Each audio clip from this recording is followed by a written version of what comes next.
What did you do? What did you do for last? Kwa hiyo muangalie vizuri hapa. Anayekupa message akakisifia kitu na yeye afanye. Gumzo. Kama yeye hafanyi muulizeni kwanza kwa nini. Gumzo la habari.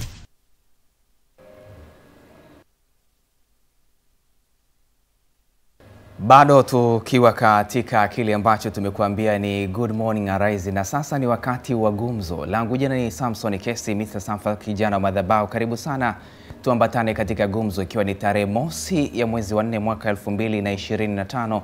Karibu kwa moyo mkunjufu sana katika gumzo, na tukianza kitaifa tunaanzia hapa jijini Dar es Salaam, ambapo Rais wa Jamhuri ya Muungano wa Tanzania Dr. Samia Suluhu Hassan wakati akihutubia katika baraza la Eid al-Fitr lilofanyika katika kituo cha mikutano cha kimataifa cha Mwalimu Nyerere jijini Dar es Salaam amesema ni muhimu kwa viongozi wa kidini kuepuka kudandia ajenda za kisiasa au kushawishiwa na wanasiasa kwa maslahi binafsi. Aidha, Mheshimiwa Rais amesisitiza kuwa majukwaa ya kidini yatumiwe kwa ibada na mafundisho yanayolenga kuimarisha maadili, mshikamano na amani miongoni mwa wananchi. Tukapate kumsikiliza Mheshimiwa Samia Suluhu Hassan akitanabaisha hayo katika baraza la Eid hapo jana katika ukumbi wa JNCC uliopo jijini Dar es Salaam.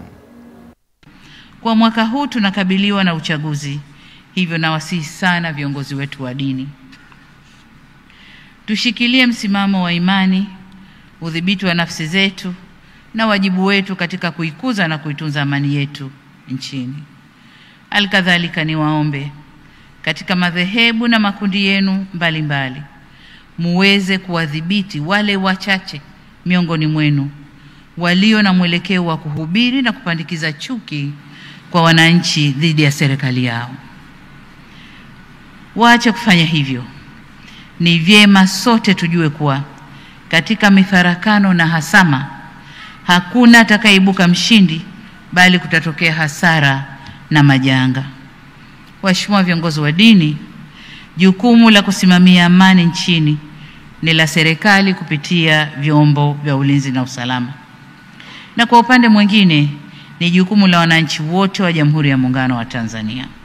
Kwa kiasi kikubwa, ari na mori za wananchi huchochewa na maelekezo ya viongozi wao wa dini. Kwa msingi huo, nimewiwa kulitupa jukumu la ulinzi wa amani na utulivu wetu nchini mikononi mwenu, waheshimiwa viongozi wa dini. Serikali kwa upande wake tasimamia na kulinda misingi ya katiba ya kuheshimu uhuru wa raia na kuabudu na kuhubiri dini.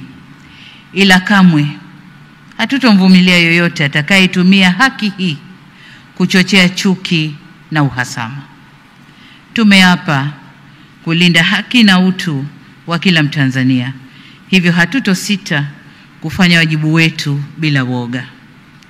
Waswahili husema chelea mwana kulia basi hulia yeye. Kwa nasi hatuko tayari kulia sisi na tukamwacha mwana atovuke. Mwana yoyote atakayetovuka tashughulika naye ili kulinda wengi wasilie. Hatutafanya ajizi ya kutokushughulika na wavunjifu wa amani na wachochezi wa vurugu. Waheshimiwa viongozi wa dini, najua mnajiuliza kwa nini nimechukua muda kuweka mkazo kuhusu kulinda amani na mshikamano kwa Watanzania.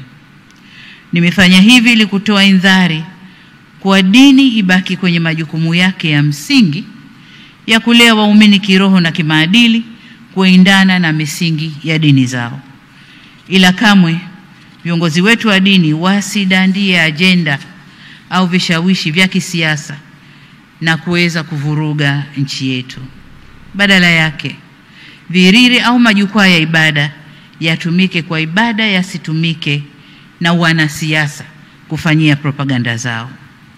Matarajio yetu ni kuwa majukwaa haya ya kidini yatafanya kazi ya kutuliza hali na kuleta amani pale wanasiasa watakapotibua utulivu ndani ya nchi yetu.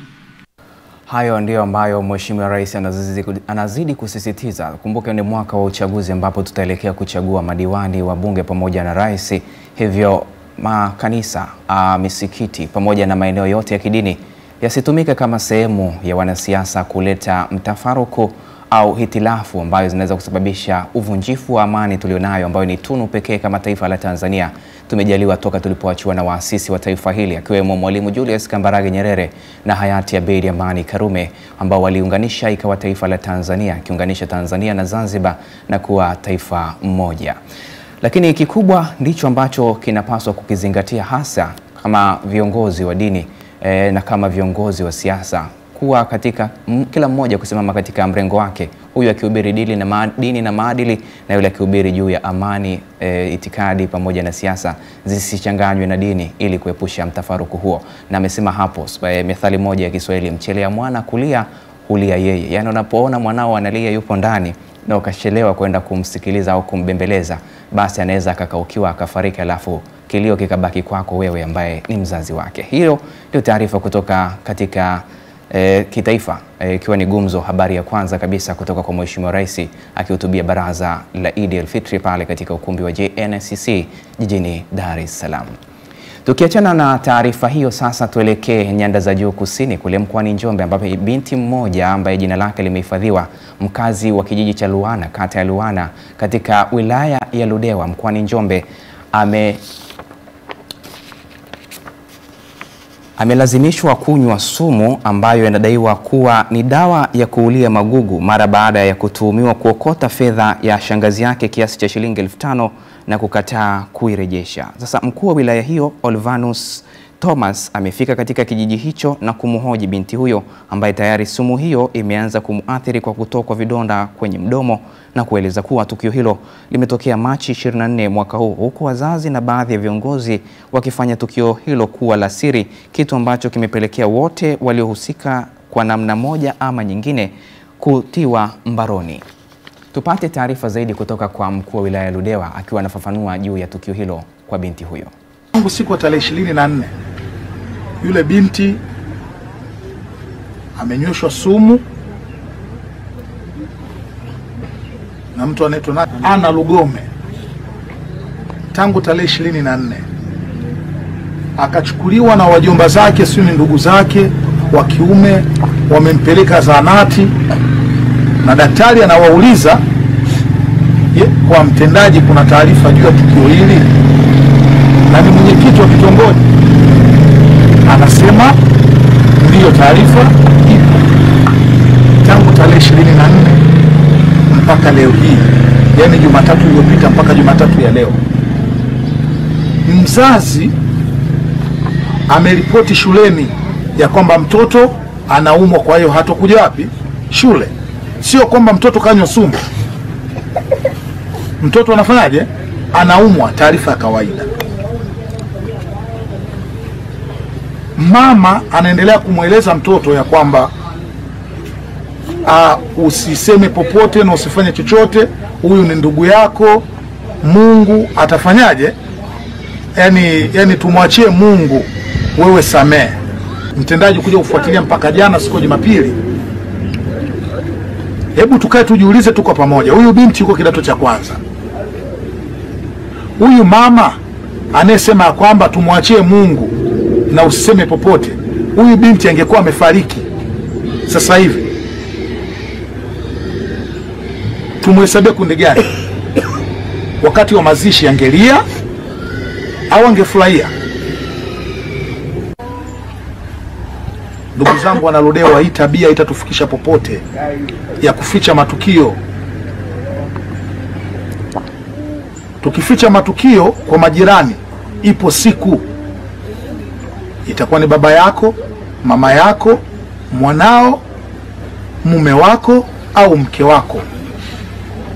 Haitunufaishi. Lakini maelekezo mnayotoa kwa jeshi la polisi, wote waliohusika, mnyororo wote uliohusika na hili jambo, lazima hatua zichukuliwe. Utaratibu unaeleweka. Mgonjwa akifika kwenye kituo cha afya kwa ajili ya kupata huduma, lakini tatizo lake lina utatanishi, ni lazima apate PF3. Hatua ya kwanza inayofanyika ni ya kuokoa maisha ya yule daktari. Ni kweli aliwajibika kuokoa maisha yake, lakini ya kuwajibika kwenye kutoa taarifa zaidi ya hapo. Mtu mwingine, mwenyekiti wa kitongoji, lazima huyu mtu apatikane, alienda kumlagai daktari kumwambia kwamba tayari taarifa ziko kule kwa mtendaji, jambo linaendelea kwenye ofisi ya kijiji, tuendelee na matibabu. Lakini pia mama mzazi, ndugu zangu, jinai haina tumbo la uzazi. Jinai ni jinai. Nimeeleweka vyema? Lakini pia Ana Lugome na yeye lazima achukuliwe hatua kwa hiki kilichoendelea. Haya maswala binafsi niwaeleze kabisa, tutafumbia macho. Lakini serikali peke yetu ni ngumu, hatutaweza. Serikali ni nyinyi na mimi. Na sisi viongozi wa serikali tumeajiliwa na nyinyi wananchi. Matukio, kuficha matukio, ili swala halina afya hata kidogo. Halina afya kwa ndugu zetu, halina afya kwa maisha yetu. Ni tukio la kuogofya kabisa. Shilingi 5,000 inayotoa utu wa mtu kwa kumnywesha sumu ina tafsiri pana sana kwenye maisha ya kibinadamu, kwamba mzazi tena shangazi, wengine wakisema shangazi ni baba. Baba unakuwa tayari kutoa uhai wa binti yako kwa shilingi 5,000, tena ya kuokota wala si ya kuiba. Kulikuwa kuna njia rahisi tu ingeweza kutumika hapo ya kuhoji kwamba kama umeiona fedha yangu kiasi fulani, naomba unipatie, nimeangusha sehemu fulani. Wewe kama mzazi una jukumu la kuweza kukaa chini na mwanao, awe binti awe kijana wa kiume, na kuweza kumuhoji kwa njia ya kirafiki kabisa na kuweza kupata suluhu ya zile changamoto unazokumbana nazo kama familia. Lakini tumeona mkuu wa wilaya ya Ludewa Olvanus Thomas akisemea hilo na kuliweka kwa ukubwa zaidi, huku ambao wakiwa wamehusika aidha kwa kuona kwa kutotoa ushirikiano wakati wa tukio hilo, wote wakiwekwa mbaroni kwa ajili ya kwenda kutoa au kujibu tuhuma hizo ambazo ni kama shambulio la uwaji. Ingawa aliyetendewa tukio hilo hajafariki, lakini madhara ya kibinadamu ndani ya mwili wake kama kutokwa na vidonda kooni pamoja na mdomoni yakionekana dhahiri. Hilo tunazidi kulipigia msumari kwamba si tabia ya kushupalia au ya kuipigia chapuo kuendelea ndani ya jamii zetu, kwa sababu tunaamini kila binadamu ana utu na moyo wa huruma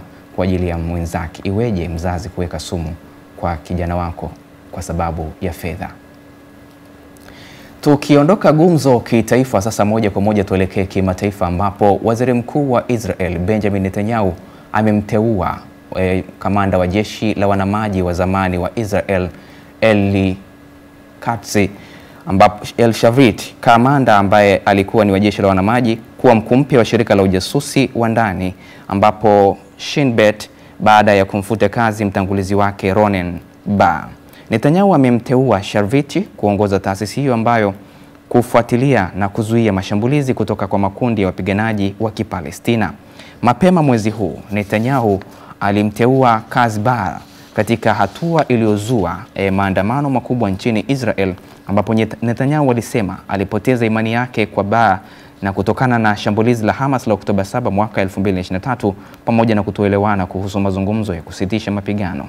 Mkuu wa intelijensia ya Israel aliachishwa kazi huku jeshi likitanua operation huko Gaza Kusini, lakini waokoaji wamesema kuwa kufukuzwa kwa Bar kulihujumu taasisi huru za serikali ya Israel na kulifanyika wakati shida ambapo Bar na taasisi hiyo walikuwa wakichunguza ushirikiano kati ya Qatar na washauri wa karibu wa Netanyahu. Lakini katika taarifa nyingine ya kimataifa, tukielekea pembezoni kule katika bara la Ulaya, katika nchi ya Ufaransa, tunaambiwa kuwa kiongozi wa siasa kali za mrengo wa kulia anayetokea pale nchini Ufaransa, Marine Le Pen, yeye amepigwa marufuku kugombea wadhifa wa umma kwa miaka 5 ijayo baada ya kupatikana na hatia ya ubadhilifu wa fedha, ambapo jaji katika kesi hiyo pia amemhukumu kifungo cha miaka 4 jela, lakini hatokwenda gerezani, ikiwa ni pamoja na miili ambayo amehukumiwa kifungo cha nyumbani, ambapo Le Pen ametakiwa kulipa pia faini ya dola 108 1,08,200,000 ambayo ndio itapaswa kulipa kama faini kutokana na kesi hiyo. Lakini Willard de Saint-Just alikuwa mweka hazina wa chama chake cha Le Pen cha National Rally amesema mahakama hiyo imeonyesha nia yake ya kisiasa na wala sio ya mahakama na ya kisheria. Lakini kulingana na wakili wake, Le Pen mwenye umri wa miaka 56 atakata rufaa na kwamba hakuna kifungo kinachomweka jela wala faini kitatekelezwa hadi rufaa hiyo itakapoamuliwa hapo baadaye. Huyu ni mwanasiasa nguli, mwanamama wa chama cha National Rally pale nchini Ufaransa, Marie Le Pen, ambaye hapo jana kesi yake iliunguruma, lakini asubuhi ya leo taarifa zimetoka kuwa amehukumiwa miaka 5 ya kutojihusisha na siasa, huku miaka 2 ikiwa ni ya kwenda jela, lakini hatotumikia mpaka pale ambapo faini itaenda pale atakapokata rufaa ya kupinga shtaka hilo, huku wakili wake akisema kuwa mahakama hiyo imesimama katika mrengo wa kisiasa na wala si wa kisheria, hivyo inampa nafasi Le Pen kwenda kukata rufaa kwa ajili ya kupinga maamuzi hayo ya mahakama pale nchini Ufaransa. Kwa nukta hiyo tulikuwa tunapewa nguvu na madhabahu ya Inuka Uangaze chini ya Apostle Boniface Bulldozer Mamposa, na baada ya gumzo kitachofuata ni nguvu ya madhabahu na Enlighteness Jerry ambaye atakuja hapa kukujuza kile ambacho kimejiri katika madhabahu ya Inuka Uangaze. Mkono wa Mungu ukiendelea kutenda mambo makubwa na mazuri ambayo hata wewe utatamani kuyasikia na utakuza kiwango chako cha imani. Kwa niaba ya Ram Begeze ambaye pia atakuja hapa katika Game Time, mimi ni Samson Kesi, kijana madhabahu. Ni kuache na hili: usibugie usichoweza kumumunya. Uwe na asubuhi njema. Where are you? What did you do? What did you do for last? Kwa hiyo muangalie vizuri hapa. Anayekupa message akakisifia kitu na yeye afanye. Gumzo. Kama yeye hafanyi, muulizeni kwanza kwa nini. Gumzo la habari.